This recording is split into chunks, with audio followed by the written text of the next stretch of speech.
प्रिय भक्तगण, मैं आज एक कथा का श्रवण कराने जा रही हूँ जो सुनने मात्र से आपके घर में सुख संपत्ति और धन की वर्षा होगी।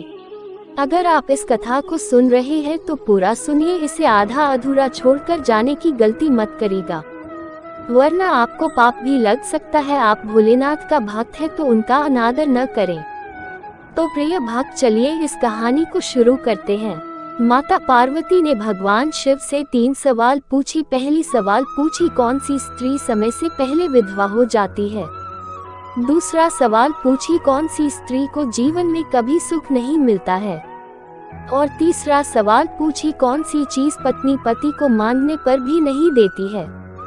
एक बार भगवान शिव कैलाश पर्वत पर बैठे थे तो माता पार्वती भगवान शिव से मिलने के लिए जाती है और उनसे कहने लगती है, हे प्रभु, जब मैं आपसे मिलने के लिए आ रही थी तो मेरी नजर मृत्यु लोक पर पड़ी। वहां मैंने क्या देखा कि 3 स्त्रियां जो आपस में सहेली थी, उनमें से 2 स्त्रियां ऐसी थी कि विधवा बनकर के दुखी जीवन जी रही थी, जबकि एक स्त्री ऐसी थी कि सुहागिन होकर के अपने पति के साथ जीवन जी रही थी।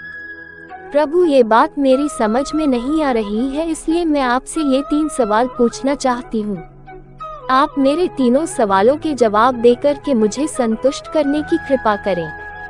इस प्रकार भगवान शिव माता पार्वती की बात को सुनकर के भगवान शिव पार्वती से कहते हैं, पार्वती, तुम मुझे अपने तीनों सवालों को बताओ, मैं तुम्हें तुम्हारे सवालों के जवाब को देकर के पूरी तरह संतुष्ट करने का कोशिश करूंगा। अब माता पार्वती कहती है, हे प्रभु, मेरा पहले सवाल है, कौन सी स्त्री समय से पहले विधवा हो जाती है। मेरा दूसरा सवाल है, कौन सी स्त्री को जीवन में कभी सुख नहीं मिलता है। और मेरा तीसरा सवाल है, कौन सी चीज ऐसी है जो एक पत्नी अपने पति को मांगने से भी नहीं देती। इस प्रकार माता पार्वती के सवाल सुनकर के भगवान शिव कहने लगे, पार्वती, तुम जिन स्त्रियों की बात कर रही हो उसमें से 2 स्त्रियां विधवा है और अपना जीवन जी रही है, और वहीं पर एक स्त्री सुहागन होकर के अपने पति के साथ में अपना सुखी जीवन जी रही है। तुम जानना चाह रही हो आखिरकार ऐसा क्यों है, तो मैं तुम्हें एक छोटी सी कहानी सुनाता हूँ। हे पार्वती, इस कहानी को बहुत ही ध्यान पूर्वक सुनना। अगर तुम इस कहानी को पूरे ध्यान से सुनोगी तो तभी तुम्हें पूरी कहानी समझ में आएगा, इसलिए तुम ध्यान लगाकर सुनो, क्योंकि तुम्हारे तीनों सवालों के जवाब इस छोटी सी कहानी में समाये हुए हैं। इस कहानी को यदि तुमने ध्यान से सुन ली तो तुम्हारे तीनों सवालों के जवाब तुम्हें अवश्य मिलेंगे और तुम्हें संतुष्टि प्राप्त होगी। माता पार्वती कहती है, हे प्रभु, मैं आपकी बात से सहमत हूँ। हे प्रभु, आप कहानी शुरू करिए, मैं कहानी को पूरे ध्यान से सुनूंगी, और जब तक आप कहानी बोलेंगे तब तक मेरा ध्यान किसी दूसरे जगह पर नहीं जाएगा। भगवान शिव कहते हैं, हे पार्वती, सबसे पहले मैं तुम्हें उस स्त्री की कहानी सुनाता हूँ जो सुहागन बनकर के सुखी जीवन जी रही है। वो सुहागन स्त्री एक राजा के नौकर की पत्नी है। उस नौकर का अपनी पत्नी पर पूरा भरोसा है कि वो पतिव्रता है। एक दिन की बात है, उस नौकर ने अपनी पत्नी की बड़ाई इतनी ज्यादा कर दी कि धीरे धीरे राज्य दरबार में यह बात फैल गई। राजा ने अपने नौकर को बुलाया और उस नौकर से कहा कि तुम हर किसी से अपनी पत्नी की बड़ाई करते रहते हो कि तुम्हारी पत्नी पतिव्रता है। क्या सही में तुम्हारी पत्नी पतिव्रता है? क्या तुम्हें पूरा भरोसा है?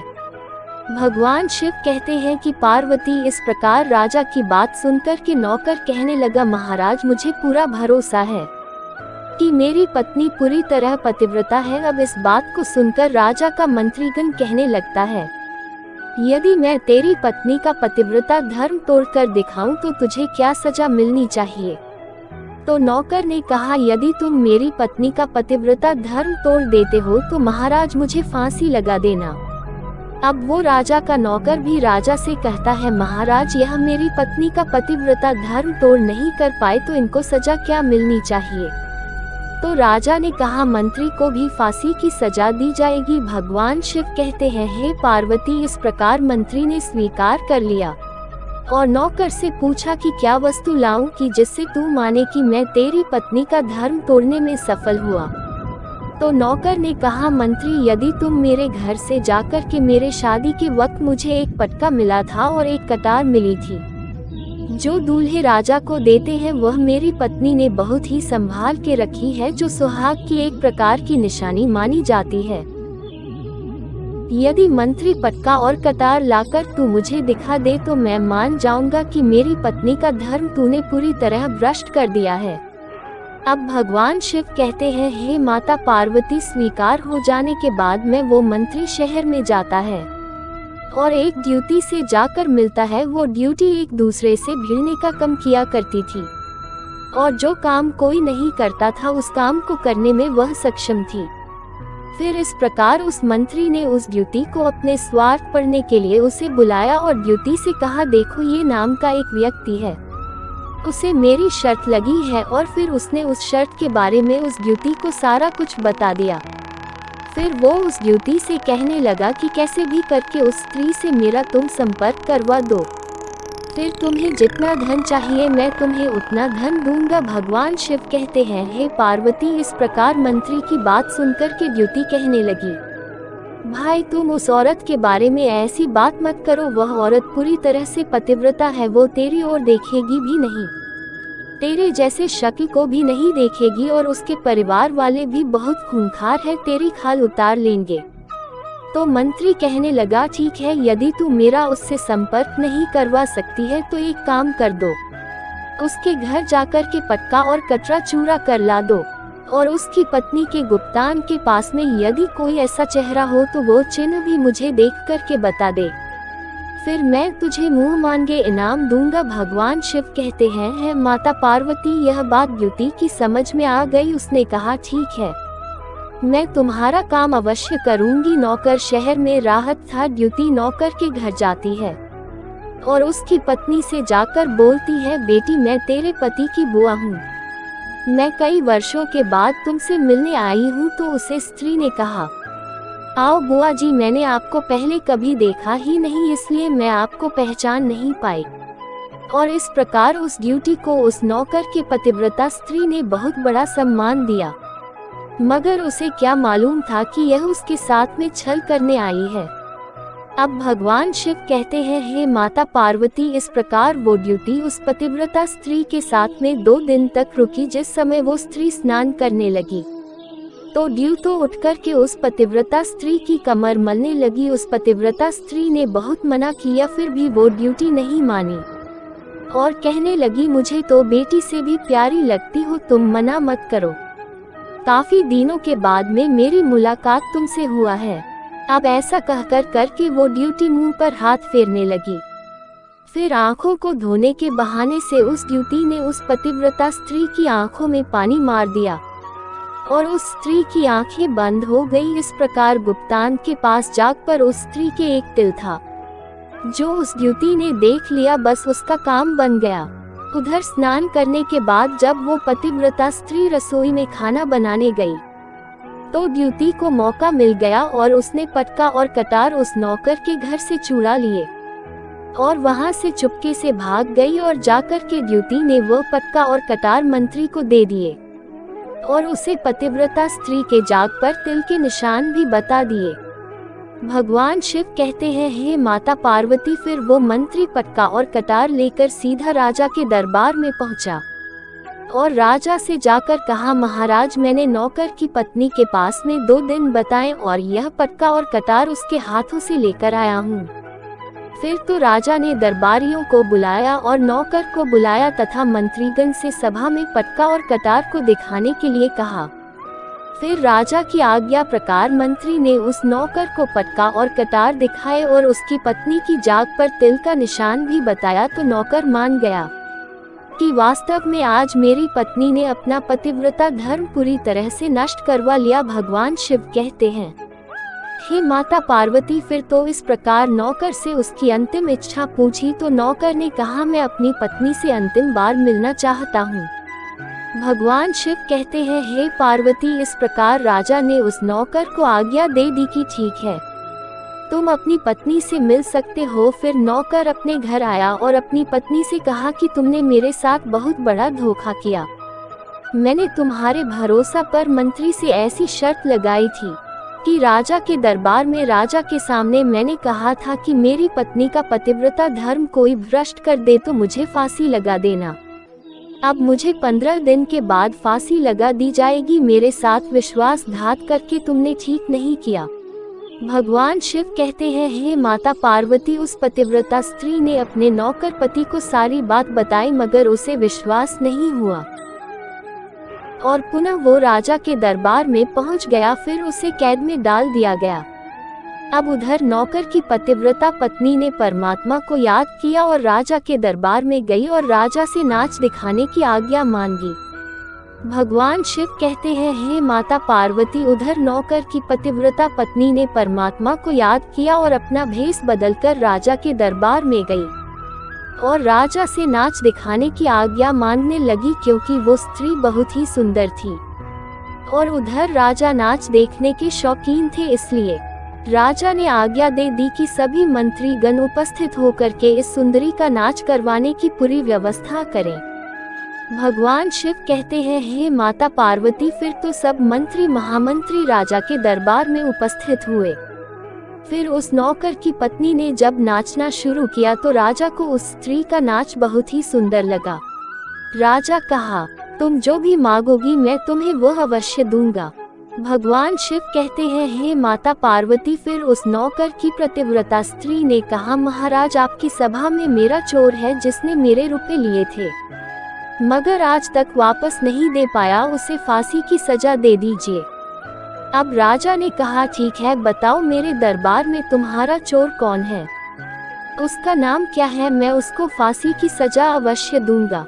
भगवान शिव कहते हैं, हे माता पार्वती, फिर उस नौकर की पतिव्रता स्त्री ने कहा, महाराज, आपका मंत्री मेरा चोर है, आप इसको फांसी की सजा दे दीजिए। अब उधर जैसे ही मंत्री ने सुना कि ये सुंदरी मुझे अपना चोर बता रही है तो मंत्री कहने लगा कि महाराज, मैं कसम खाकर कहता हूँ कि मैंने इसका कभी कुछ नहीं चुराया है, मैंने इसको कभी आज तक देखा ही नहीं, तो मैं इसकी चोरी कैसे कर सकता हूँ, मैंने आज तक इसकी शक्ल ही नहीं देखी है।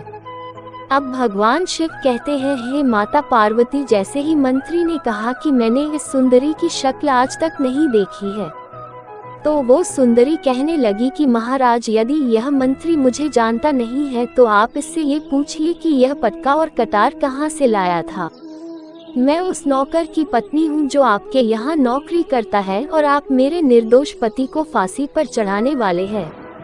अब मैं आपको पूरी कहानी सुनाती हूँ। ये जो आपका मंत्री है, इसने मेरे पास में अपनी एक ड्यूटी को भेजकर मेरी जाग के तिल का पता लगाया और उसने ही यह पटका और कटार चूरा करके इसको ला करके दी और आपके मंत्री के द्वारा भेजी गई ड्यूटी जब मेरे घर पर आई थी तो उसने मुझे कहा था कि वह मेरे पति की दूर की बुआ है, वो पहली बार आई थी इसलिए मैं उसको पहचान नहीं सकी और महाराज, इस प्रकार मैंने उस स्त्री को अपने यहाँ बहुत बड़ा सम्मान दिया और अपने यहाँ ठहरने की पूरी तरह व्यवस्था की।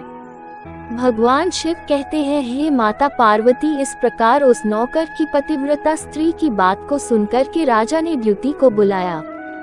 फिर उस द्युति ने राजा को सारी सच्चाई बताई। फिर राजा ने उस नौकर को छोड़ दिया और मंत्री को फांसी की सजा सुनाई। भगवान शिव कहते हैं, हे माता पार्वती, इस प्रकार उस नौकर की पतिव्रता स्त्री ने अंत में राजा से कहा, महाराज, मैं अपने पति से बहुत प्यार करती हूँ, मैं एक चरित्रवान स्त्री हूँ, कभी भी अपने पति का नाम तक अपने मुंह से नहीं लेती हूँ। अब भगवान शिव कहते हैं, हे माता पार्वती, मेरी कहानी पूरी हुई। अब तुम अपने तीनों सवालों के जवाब सुनो। तुम्हारा पहला सवाल था, कौन सी स्त्री समय से पहले विधवा हो जाती है? तो जो स्त्रियां अपने पति का नाम लेती है वो समय से पहले ही विधवा हो जाती है, क्योंकि पति का नाम लेने से पति की उम्र कम हो जाती है और समय से पहले ही उनके पति की मौत हो जाती है। ऐसी स्त्रियां जो अपने पति का नाम लेती है वह समय से पहले ही विधवा हो करके एक दुखी जीवन जीती है। बस यही राज की बात है कि तुम जिन 3 सहेलियां की बातें कर रही थी उनमें से 2 विधवा थी और एक ये नौकर की पत्नी थी। जो पतिव्रता स्त्री थी, यह पतिव्रता कभी भी अपने पति का नाम कभी भी अपने मुंह से नहीं लेती थी। उधर दो स्त्रियां जो विधवा होकर जीवन दुखी में जी रही हैं, वो हमेशा अपने पति का नाम लेकर ही बुलाती थी, जिसकी वजह से उनके पति की उम्र कम हुई और फिर वो दोनों स्त्रियां समय से पहले ही विधवा हो गई और आज वो दुखी जीवन जी रही है। इसलिए कभी भी स्त्री को अपने पति का नाम अपने मुंह से नहीं लेना चाहिए। अब तुम्हारा दूसरा सवाल था, कौन सी स्त्री को जीवन में कभी भी सुख नहीं मिलता? तो समझ लो, जो स्त्रियां अपने पति की बिना अनुमति के किसी तीर्थ स्थान या उत्सव पर जाती है, उनके जीवन में कभी सुख नहीं आता। ऐसी स्त्रियां जीवन में हमेशा दुखी रहती हैं और उन्हें पति का कभी प्रेम नहीं मिलता। अब भगवान शिव कहते हैं, हे माता पार्वती, तुम्हारा तीसरा सवाल था कि ऐसी कौन सी चीज है जो एक पत्नी अपने पति को मांगने से भी नहीं देती? तो समझ लो, वो चीज है गाली। एक चरित्रवान स्त्री अपने पति को गाली नहीं दे सकती। जो स्त्री गाली देती है वह स्त्री कभी भी चरित्रवान नहीं होती और ऐसी स्त्री जीवन भर रोती है। उसके जीवन में कभी भी सुख की घड़ी नहीं आती है और समय से पहले ही ऐसी स्त्री विधवा हो जाती है। इस प्रकार भगवान शिव के मुंह से सुनकर माता पार्वती तीनों सवालों से संतुष्ट होकर कहती हैं, हे स्वामी, वास्तव में जो स्त्री चरित्रवान होती है वो कभी दुखी जीवन नहीं जीती, क्योंकि ऐसे घर में लक्ष्मी का हमेशा वास होता है और वो घर धन धान्य से हमेशा भरा रहता है। ऐसी स्त्रियां हमेशा घर को स्वर्ग बना देती है। धन्यवाद। अगर इस वीडियो को बोलते समय कोई त्रुटि हो तो कृपया क्षमा करें। आप इस वीडियो को सब्सक्राइब करें, क्योंकि हम ऐसा ही शिव भक्त के अच्छे वीडियो लाते रहेंगे। इस वीडियो को शेयर करें और कमेंट में हर हर महादेव अवश्य लिखें।